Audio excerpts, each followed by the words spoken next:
Hello, my fellow comic book collectors. This is going to be my Wednesday Q&A video. So, each Wednesday I answer your questions, and I try to give really good answers if I can. I try to do some investigation. I try to find out the most information I can to really answer your questions. But this week we only have two questions. We have two questions, and they're kind of related.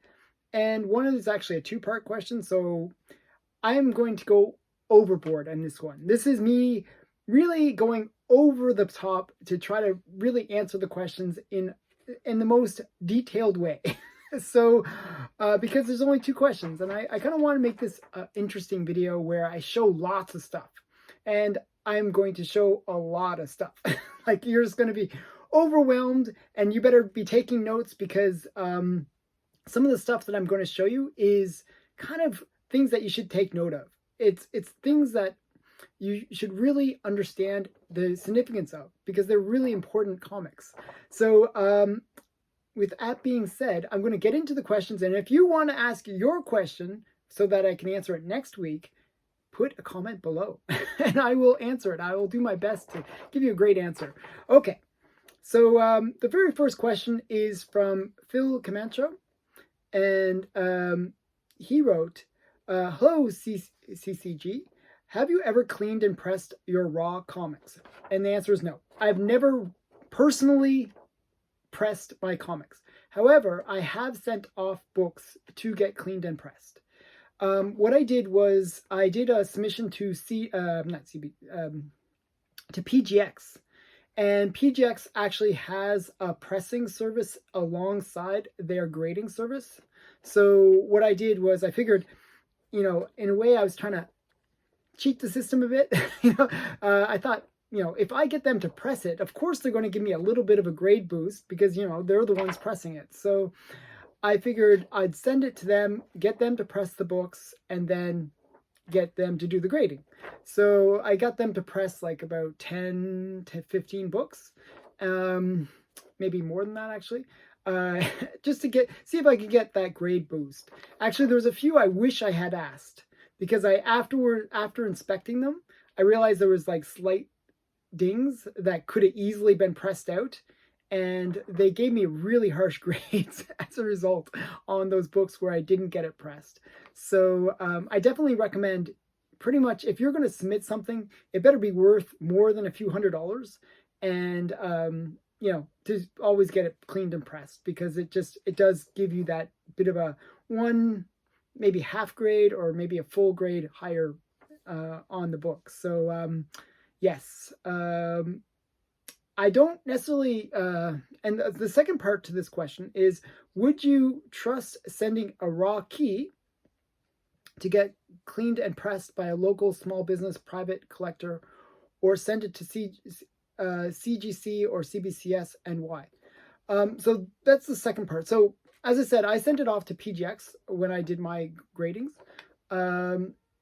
And I kind of thought that was the better way because of the fact that I thought I'd get them kind of being a little bit biased to the grading because of the fact that they had done the cleaning and pressing. Now, with using local one, and I actually have considered that more and more. I actually had Ghost Rider 1 and what was it? The one with the first Jubilee, X-Men 2, whatever, whatever number it is, or 180 something, or whatever it is. So that one, those two, actually, my local comics book shop, when I bought them, I said, hey, these are, I knew that he did pressing, and I said, hey, can you kind of press these and make them a little better when I'm buying them from you? And he said, sure. So he pressed them. So there was that local comic book shop that actually did do it. And actually it turned out the Ghost Rider #1, when I got it graded, turned out to be a 9.0. He was shocked. It was really funny because he sold it as if it was like a 5.0 or something. He really overgraded it. It was funny. And once he cleaned and pressed it, it actually did look like a 9. It was a 9.0. There was nothing wrong with it. It was a beautiful book. So it was kind of funny. I got a really good deal on that book. And then the price actually jumped like 2 to 3 times after I bought it too. So it became like this. I paid a couple $100 and it became like worth thousands. Yeah, but the point is, would I trust a local guy to do it? Yes, definitely. And there are some that I'm thinking of using because I have maybe 300-400 books that I should send off to get graded. And I would like to get the best grade possible. So I was thinking of getting them cleaned and pressed and then sent off.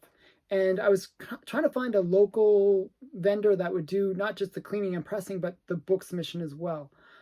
I know that there is the Comic Doctor, and he actually has his own YouTube channel called The Comic Doctor, and you can check him out, and he does that service. And the reason I recommend him is I'm Canadian, and he works out of Canada, and he helps a lot of Canadians send their books off to CGC, and he cleans and presses.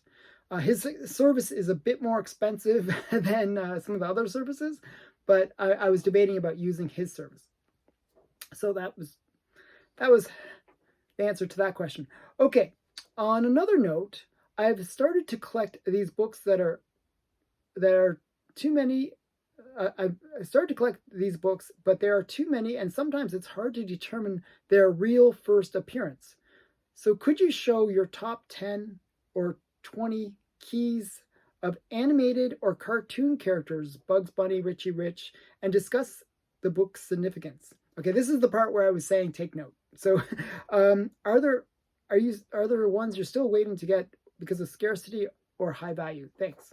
Okay, so I'm going to show you a huge number, a huge number of comic or cartoon related characters and their first appearances, because that's something I do collect. That's one of the primary things I collect beyond like all the good girl art and all these sexy covers that I seem to buy a lot of is actually first appearances. I love having that first appearance of some iconic character. And to answer the last part of that question first, there are a few books that I'm working on. Actually, I have a deal that I'm kind of like brokering with one guy to get a Looney Tunes #1. Okay, so that's the first appearance of Bugs Bunny and Elmer, like all the big characters from Looney Tunes. Like it's like their first appearance. So that's something I'm working on, but that's an expensive book. That's anywhere from I think it's worth 4,000 in the grade that he has it, but he wants 7,000. So it's like we're a little bit far apart, and I'm trying to negotiate to get it more to that fair market value. So these are the kind of things that is a book that is a bit pricey, and I'm working my way towards it.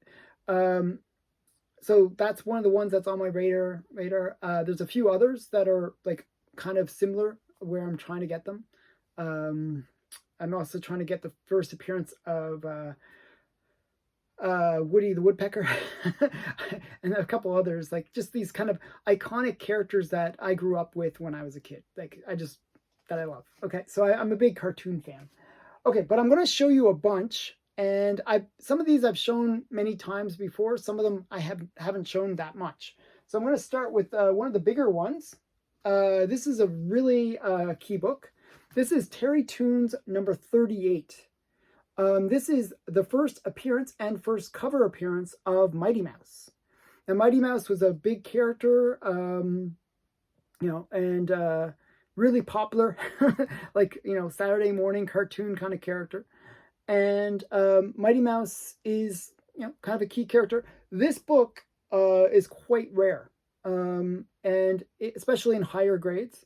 This one's like, I think it's a VG plus, like fine minus maybe. So it's it's a pretty solid grade. This would cost you around $1,000 to $2,000 range. So just to give you a sense of how expensive these ones are, it's really hard to get this one. This is Terry Toons number 38, first appearance of Mighty Mouse. Okay, next one. And this one is actually super hot right now. Like, I keep on hearing about it on Comic Tom and all these kind of channels. And I just figured I'd show it because I bought it because I like the Super Friends. So this is Super Friends number 7. This is the first appearance of the twins. The super, the, what's it called, twins? One sec. It'll probably say it. Oh, my goodness. The Dynamic Twins or the something twins. Oh, my goodness. Why am I blanking on their names? But it's their first appearance. And it's kind of interesting because this book is their first appearance in comics because the characters were introduced first on the TV series on Super Friends. But then, I'll just zoom in so you can see them. Basically, what happened was they weren't from the comics. They were characters that were designed to appeal to teens and try to get them interested in the show. And they are just sort of like these characters that are kind of silly. They're really silly, but they kind of work together. They're like brother and sister, and they work together. Like, he can turn into like water-based things. She can turn into animals. So it's kind of a weird mix, but kind of an interesting one. And I believe this is also the first appearance of their little monkey. They have this like little monkey as well. So that's Super Friends number 7. That's not considered in continuity though. And then we got Quick Draw McGaw, and this one is the first appearance of Snagglepuss. So another kind of key character. And so this is Quick Draw McGaw number 5. So another key to look for. And this is from Dell Publishing. You'll notice that in a lot of these cartoon related ones, it was really Dell that was at the forefront of getting the cartoony ones in their first appearances. So this is the first appearance of Snagglepuss.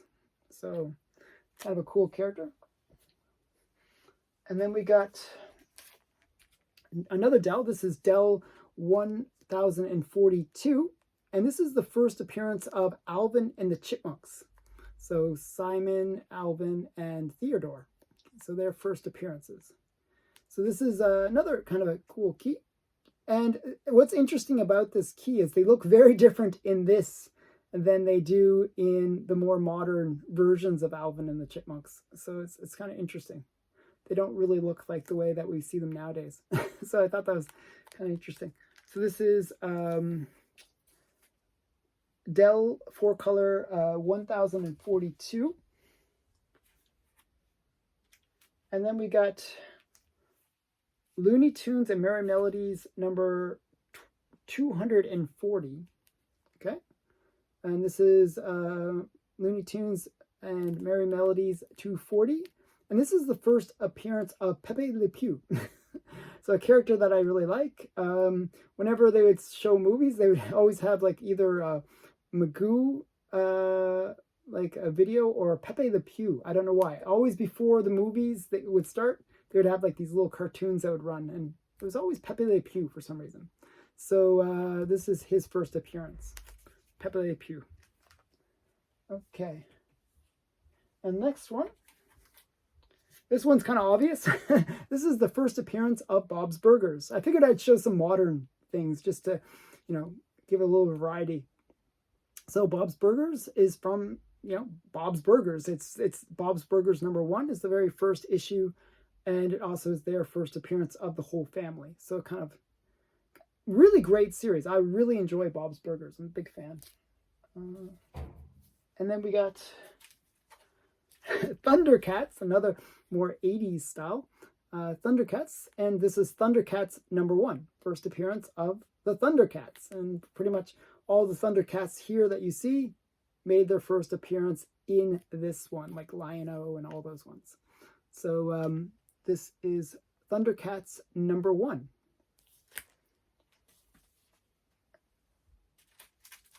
And another 90s cartoon is Gargoyles #1. So this is really great animated series. I actually enjoyed it, even though I was older at the time. So this is Gargoyles #1. Just a really great series. I'm not sure if this was, I'm not sure if it says it, but I'm not sure if it was like late 80s. It says 94, so that's okay. So 94. So yeah, I was right. Okay. So Gargoyles, that was a great series. Another great series that I've seen too much of is SpongeBob. So SpongeBob #1 is the first appearance of SpongeBob, another kind of classic modern character. And I actually really recommend this book. And if you can get it slabbed and get it in that high grade, I think this is one of those ones that has that potential for future spec, because it is a book that kids relate to now. And when they get older, they're going to be like nostalgic and want to pick it up. So I have a feeling that this will be one of those books that has good value in the long term. And SpongeBob is the character that they're utilizing all the time, and he's had several movies, so definitely a good book. Then we get into some more kind of funny ones. This one is Ren and Stimpy #1. And this one's actually kind of interesting. So this is the first appearance of Ren and Stimpy. But also it is one that I've heard horror stories about. So this is one where you'll notice it says free air defouler enclosed. So this basically is, it's a polybagged, and I haven't opened my polybag.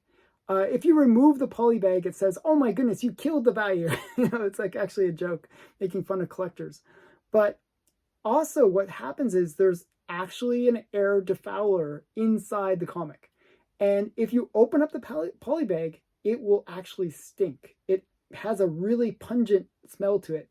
And I've heard comic dealers complain about this comic, where they have opened copies and they'll mix it into like a long box, and all the comics in the long box will just have that disgusting smell to them. So this one I've heard funny stories about. So this is Ren and Stimpy #1, first appearance of Ren and Stimpy. And this is an interesting one. Not many people aren't as familiar with this one, but this is the Mighty Hercules. Now this is different than DC or Marvel's Hercules. They both have their own version of Hercules. This was a cartoon series that was kind of popular in the late 60s, early 70s. And it was one that, for some reason, my channels that I watched as a kid would have reruns of this pretty much every day. So the Mighty Hercules, this is from 1963, and it's Mighty Hercules #1 from Gold Key. So kind of a cool comic. Okay. And then we get into more 70s style comics. This is Hong Kong Phooey, another great 70s character, cartoon character. He's basically going around acting like basically like a kung fu guy, and it was quite silly. This dog was the main character, right? And this is Hong Kong Phooey #1. And it's the first appearance of Hong Kong Phooey, if you're familiar with the character. Now, this is not an expensive book. You can pick this up for $20 to $30. It's a very inexpensive book.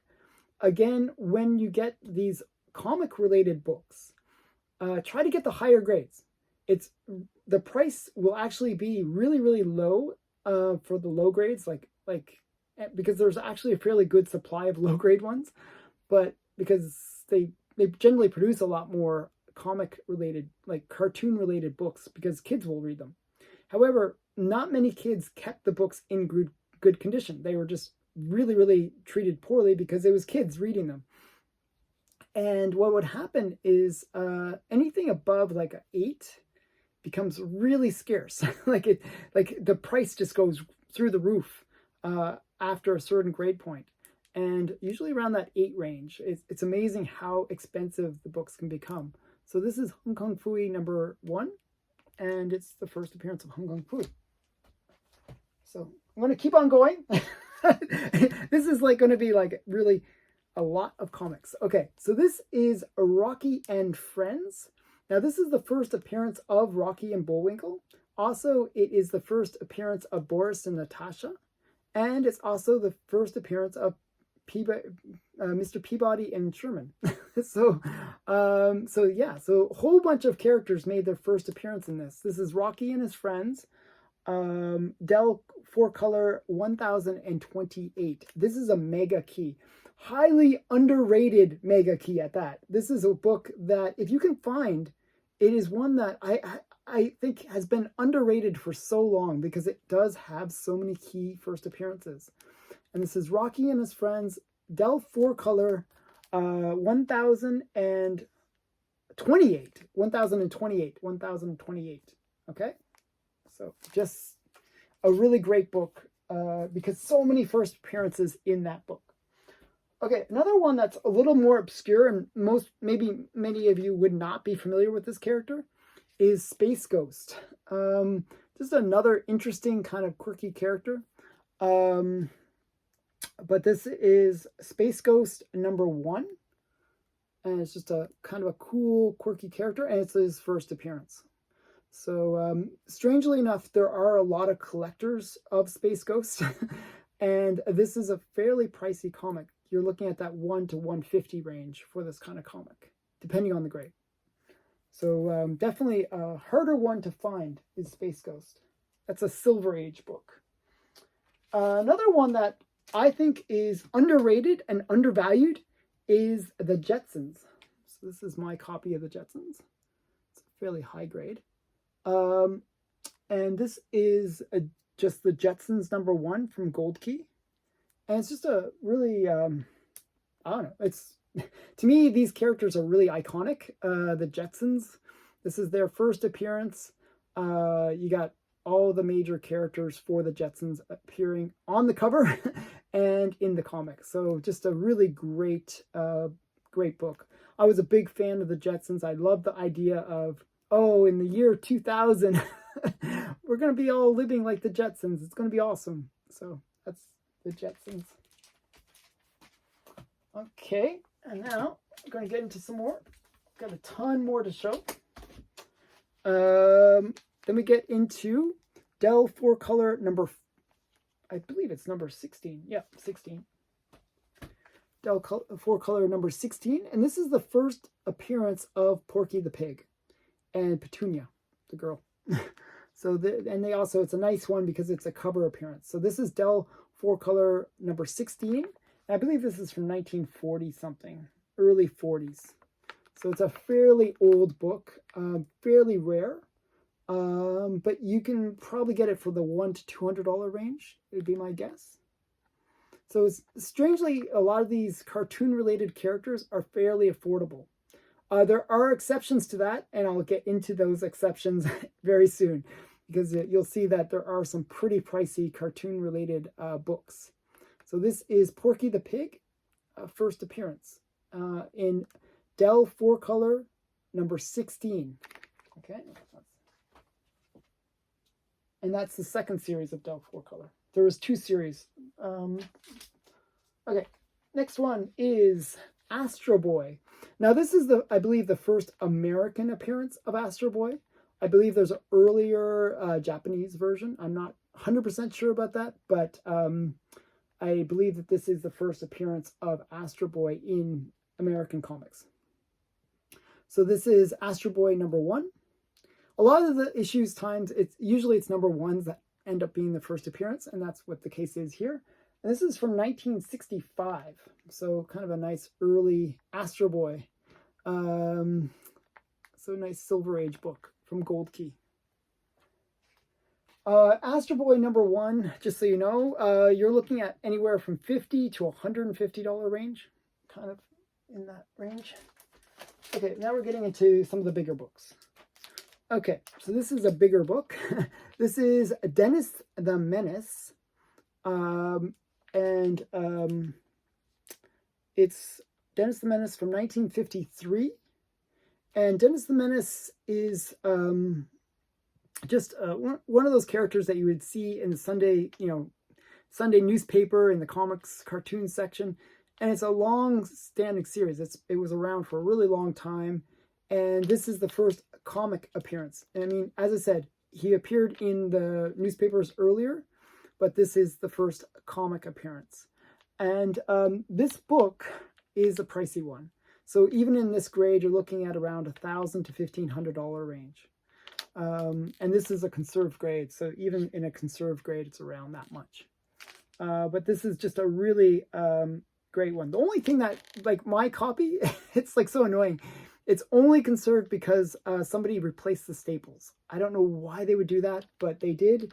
And that's what got it the conserved grade. Other than that, there's nothing conserved about it.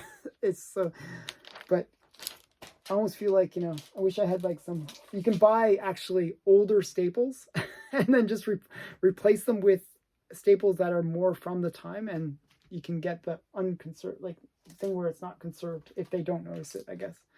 Okay, another bigger book is Scooby-Doo, Where Are You? And again, this is probably in that $500 to $1,000 range. And this is like a 2.5. So even in this grade, I'm talking 500 to $1,000 range, depending on the, you know. And again, these books, once they get it past a certain grade, this is a low grade. It's really hard to find Scooby-Doo #1 in a high grade. So this is from Gold Key. Gold Key books were treated with real disrespect. They were generally given to kids, and they were just really trashed. And I know because I was a kid and I trashed my Gold Key books, sadly enough. But this is the first appearance of Scooby and the gang. Now there is an earlier book, it's like Golden Digest #7, that does have like a puzzle that features some of the characters, but it's not a standard comic, and it's not truly their first appearance. So this is kind of more their true first appearance in comics. Okay, so this is from 1970. It's Scooby-Doo, Where Are You? #1. Okay, and okay, this one. This is a 90s character. This is Bone #1.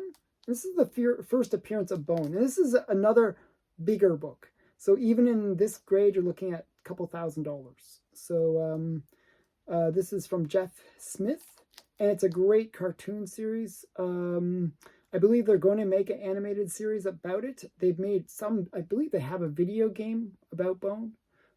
It is just a very popular character. And just a really fun, well-written story, actually. So this is Bone #1. I actually have a complete collection of Bone, all first prints. Okay, now again, getting into the more expensive books, we got, this is 4-color 178. And this is the first appearance of Uncle Scrooge. And it's a really hard book to find, and it usually commands big prices. So in this grade, probably looking at around $800 to $1,200 range. I'm trying to give ranges because one of the things with comic books, cartoon books, is really interesting. Much more so than other things.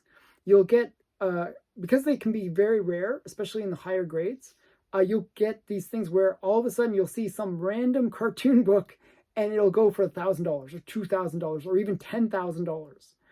Because what happens is the collectors really do love the characters, and sometimes you'll get these bidding wars. Like I see it all the time on Heritage, where it's just some really obscure book just has people bidding each other up, and it just goes through the roof. And then the next day, the book will come back, another book, the same book, not the exact same book, but the same character will come up and it will not sell for as much. So it's one of those things where it's a bit of a hit and miss, where the collectors will sometimes really overpay for it.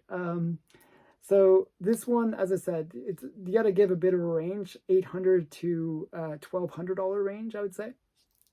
And it is one of those ones that a lot of people love. Uncle Scrooge. He is a popular Disney character. He's a cool character. He's had his own animated series. He's just one of those characters that a lot of people love, and I love. I'm a big Uncle Scrooge fan. So Dell 4-color 178 from 1947. And it even has like a nice Donald Duck back panel cartoon. So that's kind of cool. Okay. And now I'm going to show this. Actually, I'll show this at the end. I was going to show one, but I'll show a different one instead. Okay. Now this is a really interesting one too. This is a Dell Giant 48. And this is the first appearance of the Flintstones. So this is from 1961. So Dell Giant 48. First appearance of the Flintstones. Now, the only ones that don't appear in here are Pebbles and Bam Bam. They appear in a later book, which I have, but I have to I'd have to dig it out. I figured I'd show a lot, but not that one. This one, again, is not that pricey, surprisingly. Like, to me, the Flintstones are kind of major characters. I personally was a big fan of the Flintstones. And the interesting thing is you can pick this book up in this grade. Like, if this is a 3.5, probably a couple $100, I would say. Like, in that range, a couple $100. Plus or minus. So Dell Giant number 48. Okay, so that's what you would look for. And that's from 1961. The interesting thing about this one, just so you know, it was expensive at the time. So this is a bit of a rarer book because of that. It's 25 cents in 1961 when everything else was like either 10 cents or 12 cents. It was a pricey book. Okay. So then we get into the controversy. So you mentioned in your question that you're wondering about, you know, what is the true first appearance? And sometimes it's not really clear what is the first true appearance. This is one of those cases where they're not, there was a bit of debate about which is the first appearance. So this is the first appearance of these two.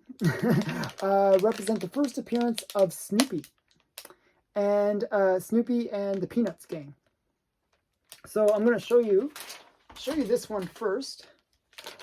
This is Fritz Ritz. Fritzy Ritz. I totally messed that up. I always mess up the name of this one. Fritzy Ritz. And Fritzy Ritz number 21. Now, I have a really low grade. It's a 1.0, but it is just a really nice 1.0. Like I saw it. It's an expensive book. This is like, even in this grade, you're looking at $1,000 in a 1.0, just so you know. And the reason it is such a low grade is it's one of where the spine is split completely and the pages are detached. So as a result, it just killed the grade, even though the cover is flawless. Really, it's really nice cover. If it wasn't for the detach and the split, it would be definitely like a 6 to 7 range, I would say. So just I thought it was a really great buy because of that, that it just presents really, really well. So this is from 1952. Now, the interesting thing is this one is considered to be the Peanuts' first appearance, and it's tied with Tip Top Comics 173. Now, the interesting thing is there was people that had done the research and they looked into which is truly the first appearance, and it's actually this book. But they're both denoted as the first appearance by CGC because they came out in the same month. However, this one came out 2 weeks earlier. Okay, so this is Tip Top 173, and it's the true first appearance of Snoopy and the Peanuts gang. So this is from 1952. Okay. Oh, sorry. When I say Ritz Fritz, that's Ritz Fritz is United Comics number 21. I was saying the wrong name of the title. Okay, now we're getting into some more rare and expensive books. This one is strangely not as expensive as you might think it should be. This one's from 1936, and this is The Funnies, and it's The Funnies number 1. And this just happens to have a lot of cool first appearance for cartoon characters. This is the first appearance of Captain Easy, Alley Oop, Mutt and Jeff, and Tailspin Tommy. So just a lot of kind of cool first appearances from these Golden Age characters. And this is actually not even Golden Age. This is Platinum Age. So this is one age earlier than the Golden Age. So it's kind of interesting, these characters. And one of the things that people ask is, what defines the Platinum Age versus the Golden Age? And there was a couple things that kind of distinguish the two. The Platinum Age ends with Superman. Sort of the dawn of the superhero. So the Golden Age is really when you get that Action Comics #1 and those kind of books. It really changed the whole industry. It went from being sort of these cartoon strip related characters into the superheroes and unique stories to the comics themselves. So a little bit of history there. This is from 1936, Dell Publishing, and it is Funnies #1. So kind of a cool book, and strangely not that expensive. You can maybe $300 to $500 range for that kind of grade for a 2.5. Of course, high grades, more expensive. Now we get into one of my prize collection ones. This is a big book in my mind. This is Little Dot #1, and this is the first appearance of Richie Rich and Little Lolita. Little Lota. Little Lotta. What am I saying? Little Lotta. And it's just a really great first, kind of cool book. Richie Rich didn't make his first cover appearance until a little bit later, many issues later. So this is kind of his first non-cover first appearance. But it is Richie Rich's first appearance, and it's Little Dot #1. This book, in this grade, usually $3,000 to $4,000 range. So this is the most expensive of the ones that I've shown. So this is a really rare book, really hard to find. And you see it, actually, the funny thing is it's on eBay right now. I've seen a few on eBay. It just happened that when I bought mine, there was a bunch that were just on eBay at the same time. There was like three copies at the same time. You never see this. And it was just weird that at the same time that I bought this, there's two others on eBay. I actually bought this from Dave from Comic Book Investments. Really great guy. I recommend that you check out his channel. And he sells some really amazing things. And this was one of the amazing things that he sold. It was a very nice copy of Little Dot #1. Okay, so that is almost, almost the complete thing. Now, I kind of I'm going to segue from this question to the next question. So the next question is from Black Boxed Silver and Bronze.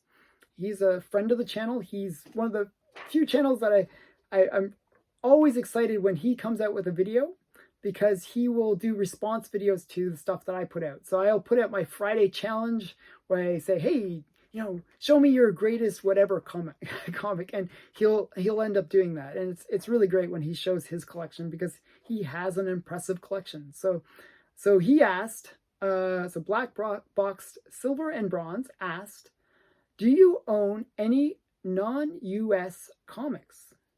Yes, is the answer. And I want to quickly finish the other question and then lead into that question. So I want to show you this comic. This is the Smurfs #1. Now, this is the first appearance of the Smurfs in comics, okay? Now, but it's not their first appearance. It's kind of a weird one. So this is their first title, and this is from 1982. And the Smurfs were around a lot longer than that. Like this is like way later. However, the Smurfs were not in true comic book format. They were in a magazine format. And they were in a Belgian comic. And I'll show you that one, called Spiro. Spiro.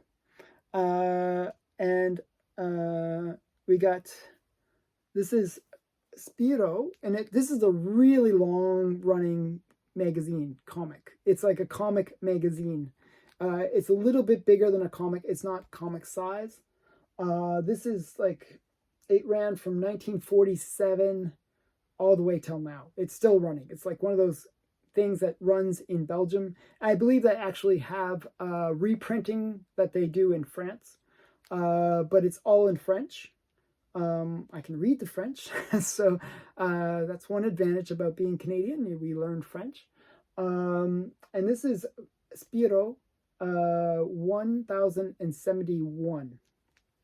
And it's the first appearance of the Smurfs. So if you're looking for the Smurfs' true first appearance, it is this book. Now, 1072 is the first appearance of the Smurfs on the cover. So these are the two key books that you would like to, get if you're a big Smurf fan like I am. I'm a huge Smurf fan. I'm a little bit crazy when it comes to Smurfs, so I like Smurfs a lot. So this is a French book. Now, I actually do collect other books, and some are in French, like Tintin and all those ones. Because mainly my brother would get all these Tintin books, and I'd read them. And I'm going to show you some other things that I collect that are foreign books. These are I mention very often that I collected Warren Publishing. Warren Publishing produced books like Famous Monsters of Filmland, Creepy, Eerie, Vampirella, After Hours, 1984, The Rook, Goblin, Heidi Saha, Spacemen, Famous Westerns of Filmland. All these books they produced. Help! They just huge number of books that they produce, like magazines. And I actually collected the complete collection of Warren Publishing from the US. All the books that they had ever produced. Any title that they ever produced, I have in my collection. But then I kind of was like, okay, what's the next challenge? I completed that challenge, and I decided I'll go one step further and start collecting all of Warren's foreign publications. So where they translated it into other languages, or where it is not from the United States. So I'm going to show you in this box is some of them. I have actually like 6 boxes like this or 7 boxes like this. I have a bunch of boxes with foreign related Warren magazines. So my Warren collection is several thousand books. So it's quite a big collection. But I'm going to just show you a few just to give you a sense of some of the stuff. Okay, so this one is Vampirella. And this is not it's not a foreign language, it's English. This one is from Australia. And the way you can tell the Australian Warrens is this little M thing. This publication is M-rated for mature readers. And I guess in Australia they had to have this little symbol. So the Australian ones always have this kind of mature reader symbol. And you can see, like, this is a really beautiful artwork that they used. And this is the same covers that the American editions had, but the numbering was different. So, just a really great cover. That's Vampirella number 15. And now I'm going to show you a French Vampirella. This is Vampirella number 3 from France. The French Vampirellas are some of the best. Like, if you're going to collect really awesome Vampirellas, these are the best ones, because the French ones had these really thick covers, they're really thick stock paper that they used, and they're square bound. They're just really beautiful, just very solid books, just really nicely presented. So this is Fazetta art, just a really great cover.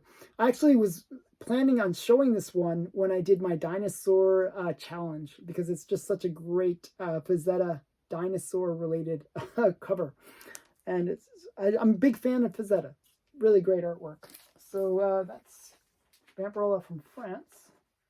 Now I'm going to show you some more. This is an Italian one. This is called Zombie. pretty obvious name. It is their equivalent of creepy. So kind of interesting. It's 2,000 lira. I'm not sure how much that'd be. Like maybe $1 or $2. So yeah, so zombie number 1 from Italy. And then we have creepy again. This is another creepy. And this one is Italian as well. And it's just another great cover. I'm not sure who did the art. I'm thinking it's Pizzetta again. It looks like it, but not sure. So just another great cover from, this is Italian one. Okay, I'll show you some more. I have a whole bunch here. Okay, so I'm gonna just show this handful of comics. This is Comics Internationale. So this is like kind of reprinting a lot of international comics from Warren. It just has like this really great art on it. I believe this is Boris. Yeah, just really great artwork. That's Comics International number 13. And I got some more Zombie number 2. And my collection of foreign Warrens is not 100%. Like, I'm pretty much complete on the Spanish ones, and I have a fairly good collection on the Italian, and I have, I think, the complete British collection, and I have the complete Japanese collection, which is, these are the easier ones. They're really quite small, but there's just so many that I don't have. I believe I have the complete Portuguese one and the complete Brazilian one. So I have a fair number of comics. So this is a Zombie number 6. Just a really great cover. And it has a great back cover too. I'll show that quickly because it's a nude cover. A nude back. So I thought that was kind of a cool one. And this is a modern one.